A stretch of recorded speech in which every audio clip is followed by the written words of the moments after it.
আমার ইউটিউব চ্যানেলে একজন আমাকে প্রশ্ন করেছেন, ইংরেজিতে টাইপ করে করেছেন যে যুক্তরাষ্ট্রীয় সংবিধান এবং আধা যুক্তরাষ্ট্রীয় সংবিধানটা কি, কেন ভারতের সংবিধান আধা যুক্তরাষ্ট্রীয় বা কোয়াসি ফেডারেল, কেন আমেরিকা আর যুক্তরাষ্ট্রের সংবিধানকে যুক্তরাষ্ট্রীয় বলা হচ্ছে বা ফেডারেল। এটার ব্যাখ্যা করতে বলেছেন। আমি বলছি, ভারতবর্ষের সংবিধান এর তিনটে তালিকা আছে ক্ষমতার: কেন্দ্রীয় তালিকা, যুগ্ম তালিকা, রাজ্য তালিকা। ভারতবর্ষের সংবিধানে যুক্তরাষ্ট্রীয় সংবিধান বলা হয়েছে ঠিকই, কিন্তু যুগ্ম তালিকাভুক্ত বিষয়গুলিকে কার্যকরী করার ক্ষেত্রে যদি কেন্দ্র সরকারের সাথে রাজ্য সরকারের সংঘাত বাধে, সেক্ষেত্রে কিন্তু রাজ্য সরকারের কে পিছু হটতে হয়, কেন্দ্রীয় সরকারের প্রাধান্য প্রতিষ্ঠিত হয়। অর্থাৎ ভারতবর্ষের সংবিধান পুরোপুরি যুক্তরাষ্ট্রীয় নয়, কেন্দ্রীয় প্রবণতা সেখানে আছে। যুক্তরাষ্ট্র কিন্তু পুরোপুরি নয়, কেন্দ্রীয় প্রবণতা আছে। কেন্দ্রীয় সরকারের ক্ষমতা অনেকটা বেশি এবং কেন্দ্রীয় প্রবণতা আছে সংবিধানের ক্ষেত্রে। এই জন্য একটা কারণ কোয়াসি ফেডারেল। ভারতবর্ষে এক নাগরিকত্ব আছে সংবিধানে, আমরা সবাই ভারতীয় নাগরিক।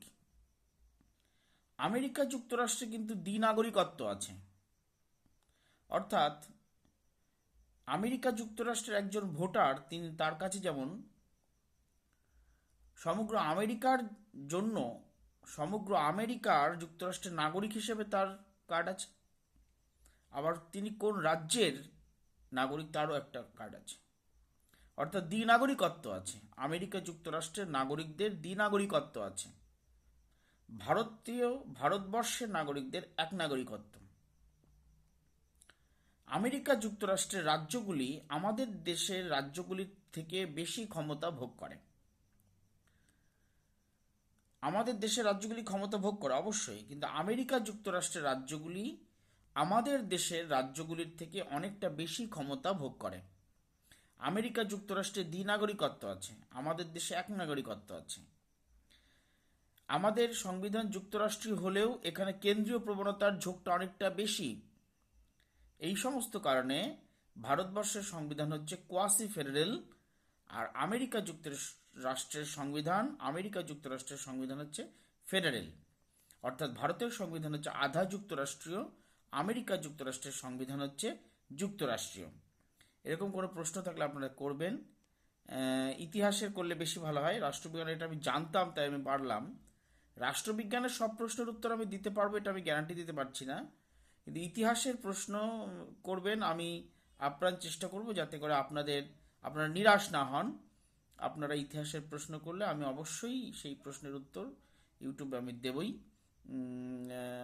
আপ্রাণ সাধ্যমতো চেষ্টা করব, কথা দিচ্ছি। চ্যানেলটাকে অবশ্যই লাইক, সাবস্ক্রাইব, পজিটিভ কমেন্ট এবং শেয়ার করবেন। যাই হোক, যিনি প্রশ্ন করেছেন তাকে ধন্যবাদ জানাই।